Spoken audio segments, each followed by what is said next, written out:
The Sega Saturn had a relatively short life in North America, but it still managed to get a couple seasons worth of football games released on it. And in this video, we're going to take a look at each one of them. In full disclosure, I've never been a huge football fan in general, but I've played my fair share of video games like NFL Blitz and NFL 2K. I mainly just use this as an excuse to load up each one of these games and check them out to see how they stack up against one another. There are 5 games that we'll be looking at here, and we'll just go through them in alphabetical order. I considered including Quarterback Attack, but since it's more of an interactive movie rather than a football simulation, I decided to leave it off. Okay, enough of that stuff, let's go.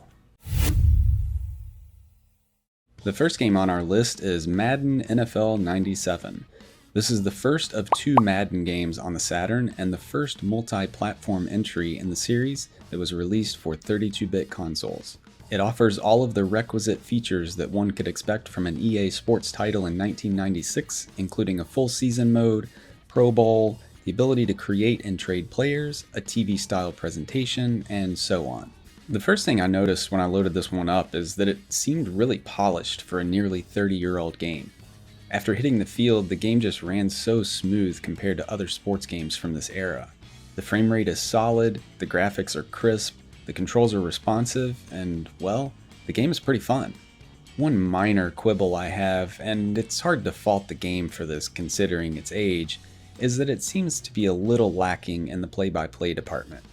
You'll hear some very basic commentary like incomplete and touchdown, plus John Madden himself will comment on something every once in a while. I tell you, when you fumble, that's bad, but when you recover it, then a little good comes back to you. But it's all rather bare bones in this release. Season Mode offers up some FMV clips that help bolster the presentation a little bit, but they don't matter once you're on the field. Ultimately though, having never played this game before, I found it to be a lot of fun. I know the idea of playing a nearly 30-year-old football game isn't gonna appeal to most gamers out there, but if you're interested in seeing how they were back then, this is what I would recommend on the Saturn. The Madden series stuck around for one more season on the Saturn with Madden NFL 98. Not only was it the last entry for the series on the Saturn, but it was also the last entry before the series shifted to a fully 3D engine. While this game wasn't a complete overhaul of the Madden formula, it did introduce some nice changes. According to critics back when the game was released, one of the biggest improvements was the so-called Liquid AI, which improved the balance and overall challenge of the game. I haven't played enough to know how much of a difference the AI improvements made, but I did notice the improvements made to the play-by-play and TV-style presentation. Bennett with a 14-yard gain on the run.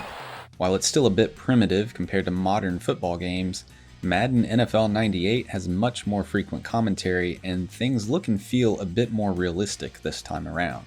The graphics seem to be improved from Madden NFL 97 as well, though one thing I didn't really like was the change to the layout when selecting a play. In 97 you could see 6 plays at once, and in 98 you can only see 3. But on a more positive note, the game engine still seemed pretty solid here even with the slightly improved graphics, though for some reason I didn't seem to like the controls as much. I'm not entirely sure what changed, but it just felt a little different to me. Overall though, I thought Madden NFL 98 had some nice improvements from its predecessor. I would probably choose 97 as it just felt a little better during the on-field action for some reason, but 98 is an enjoyable football game.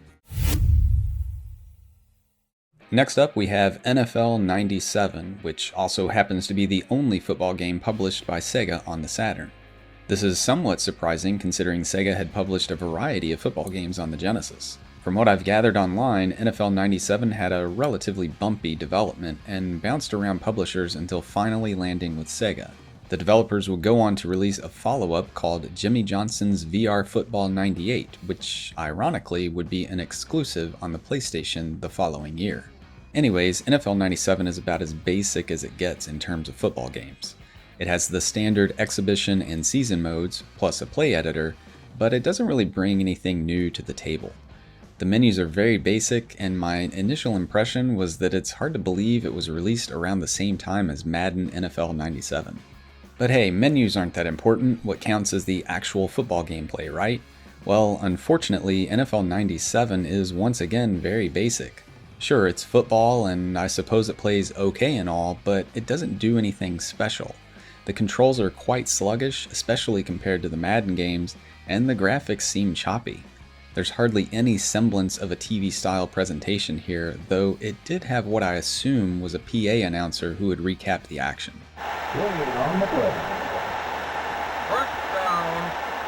I also thought the play selection screen was a bit odd since it's displayed on an all-black background. It hurts the immersion a bit and seems like an artifact of how older football games were presented.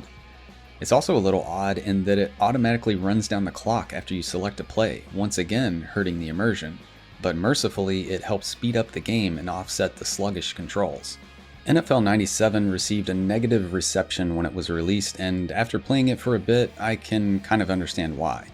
I wouldn't say it's an awful game, but it lags behind the competition by a significant margin. It doesn't really have any noteworthy features and is simply a football game on the Saturn. Nothing more, nothing less. It's too bad a game that proudly places the Sega Sports logo on its cover is an inferior product, but perhaps in some small way the disappointing results helped Sega regroup when they would later publish the excellent NFL 2K for the Dreamcast. Given that the Madden series has dominated the football video game market for so long, it's easy to forget that there were several other competing franchises back in the 90s. Acclaim's NFL Quarterback Club series is a prime example, and it saw yearly releases for home consoles from 1994 through 2001. NFL Quarterback Club 96 is the second game in the series and was released in 1995 for a variety of consoles. Now, this game didn't really make a great first impression with me thanks to the lengthy load times and the fact that the B button is what you use to confirm menu items. But once I got into the actual football gameplay, things started to improve a little bit. The graphics here aren't anything special, but they're a noticeable improvement over the 16-bit versions. Like a lot of games from this era, there are random snippets of FMV clips, and in this case, you'll see the referee pop up after certain plays, such as an incomplete pass or a first down. I'm sure in 1995 this was a nice next-gen touch, but nowadays it just slows the game down too much. And it's not just the FMV clips that slowed it down. I thought the gameplay in this one was generally sluggish. Now I know it's a nearly 30-year-old game, but it wasn't as responsive as I would have liked. Still though, I did enjoy the general football gameplay here, especially once I got used to the pace and controls. Aside from the FMV clips, there's not much in the way of commentary, which ultimately makes the game feel rather empty.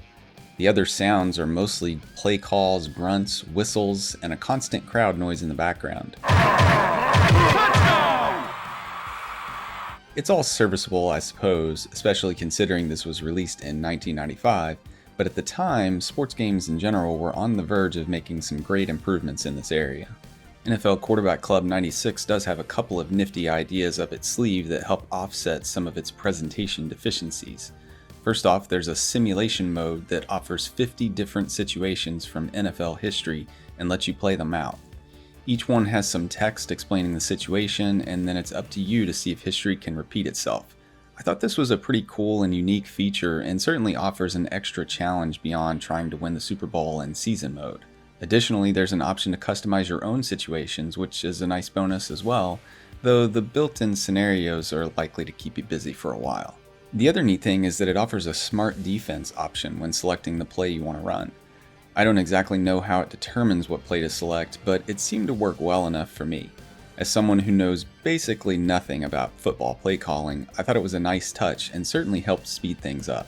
NFL Quarterback Club 96 was the first football game released on the Saturn, and while it's lacking in some areas, it was the only show in town for about a year. It's not a bad game by any means, but it's really hard to recommend it over the two Madden games. The last game on our list is NFL Quarterback Club 97. Like many sports games that receive yearly iterations, this version of Quarterback Club is very similar to its predecessor. Although the improvements were mostly subtle, I thought the game felt better overall.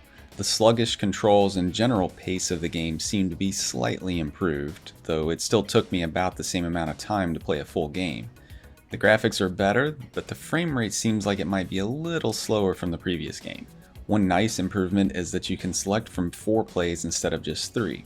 Oh, and they kept the smart defense option in, which remains just as handy as it was before. Perhaps the biggest issue with NFL Quarterback Club 97 is that it was released around the same time as Madden NFL 97. While this version does retain some interesting features from 96, like the historical simulation mode, it just isn't nearly as polished or as fun as Madden. I'd say it's an improvement over the previous version, if only slightly, but still not in the same league as Madden. This would be the last appearance for the series on the Saturn, as it would move on to the Nintendo 64 and Dreamcast for the next few seasons. So that about wraps things up for football games on the Saturn. Overall, I thought the Madden games were pretty solid, and the Quarterback Club games provided some decent competition. I found NFL 97 to be the worst of the bunch, but I suppose it's okay if you need a football game in a pinch. I'm sure most gamers out there aren't looking to pop any of these into their Saturn anytime soon, but if you are, hopefully you found this video useful. If you've played any of these games, let me know your favorites in the comments below, and thanks for watching.